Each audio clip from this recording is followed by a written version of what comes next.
Jawa Timur mendapatkan pekerjaan rumah dari Presiden Joko Widodo untuk menurunkan kasus COVID-19 selama 2 minggu. Sebelumnya, Presiden telah memantau penanganan COVID-19 di Jawa Timur pada 25 Juni.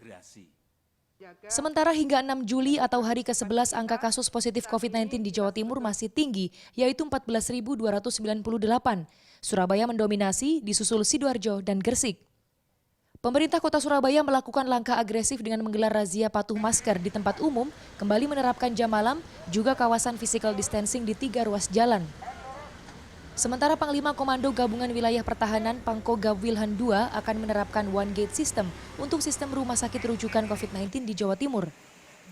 Epidemiolog Universitas Airlangga Windu Purnomo mengatakan kasus masih meningkat maka penularan di masyarakat masih banyak.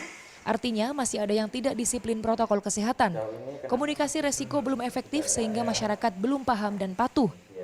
Windu menyarankan agar ada sanksi yang menjerakan bagi yang melanggar protokol kesehatan diikuti dengan pengawasan ketat dari pemerintah.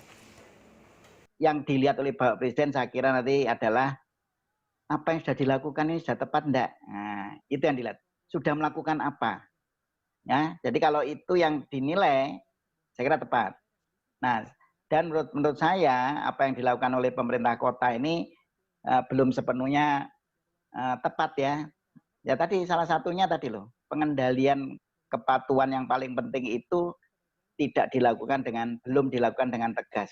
Mudah-mudahan ya perwali yang baru ya, dan saya juga berharap kalau ada pergub yang baru itu mengandung pasal-pasal yang lebih tegas. Pemerintah Provinsi Jawa Timur mengklaim persentase kesembuhan meningkat per 6 Juli sebanyak 35,75%. Meski demikian, persentase meninggal masih cukup tinggi yaitu 7,62%, sementara yang dirawat 54,57%. Ketua Ikatan Dokter Indonesia (IDI) Jawa Timur Sutrisno menyatakan bahwa rumah sakit rujukan utama di Surabaya dan Sidoarjo untuk perawatan penuh. Tenaga kesehatan di Surabaya mengalami tekanan berat, belum lagi jumlahnya kini berkurang. Data dari IDI Jatim hingga 7 Juli terdapat 93 orang dokter di luar Surabaya yang positif COVID-19. Dokter termasuk mahasiswa residen yang meninggal se-Jawa Timur sebanyak 14 orang, perawat 11 orang, dan bidan 7 orang. Kita lihat bahwa di Surabaya itu ada 20 rumah sakit rujukan sebenarnya, tetapi kita lihat bahwa memang rujukan utamanya itu ada di Dr. Stoma dan UA dan Rumah Sakit Angkatan Laut.